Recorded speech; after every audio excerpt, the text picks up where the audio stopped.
ఈ బొమ్మలతో పాటు కొత్త బొమ్మలేవైనా మనం కొనుక్కోవాలి. హుహు. ప్రతి సంవత్సరం ప్రతి సంవత్సరం కొనుక్కోవాల్సిందే. కొనాలంటారు. ఇంట్లో ఆడపిల్లలు ఎంతమందైతే ఉన్నారో వాళ్ళందరికీ తలో ఒకటో, తలో రెండో మీ శక్తి కొద్దీ కొత్త హ్మ్. బొమ్మలు కొనుక్కొని, ఎవరన్నా కొత్తగా ఆడపిల్లలు పుట్టినా గూడా అమ్మ సంవత్సరం బిడ్డయినా సరే, తన చేత్తో గూడా ఒక బొమ్మను పెట్టిస్తారు. ఆహా! ఈ బొమ్మలు పెట్టడం అంటే ఊరికే పెట్టడం కాదు.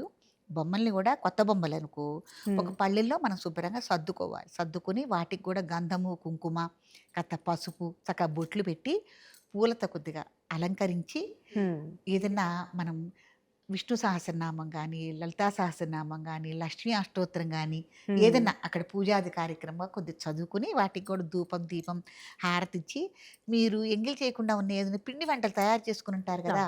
వాటిని గూడా నైవేద్యం పెట్టొచ్చు. హ్మ్. పళ్ళు గాని, మీ దగ్గర ఏవి శక్తి ఉంటే అవి చక్కగా నైవేద్యం పెట్టి, అప్పుడు ఈ ఆడపిల్లలకి ఇంటి ఇల్లాలు పెద్దామె ఇస్తుంది. ఈ బొమ్మలు పెట్టండి అని. రకరకాల బొమ్మలు కొనుక్కుంటాం. జింకలనో, లేతే అన్నీ ఇంకా. ఆవులనో ఏవో కొనుక్కుంటాం గదా! ఆ బొమ్మలు పెట్టడానికి కూడా పిల్లలు ఇంట్లో కొట్టుకుంటారు. నాకు ఈ బొమ్మ, నాకు ఈ బొమ్మ అని. మా ఇంట్లో అయితే ఇదంతా ఉంది. హ్మ్. కాబట్టి ఆ బొమ్మలు ఎవరేది పెట్టదలుచుకున్నారో అప్పుడు ఆ కొత్త కొలువులోకి తీసుకెళ్ళి పెడతారనమాట.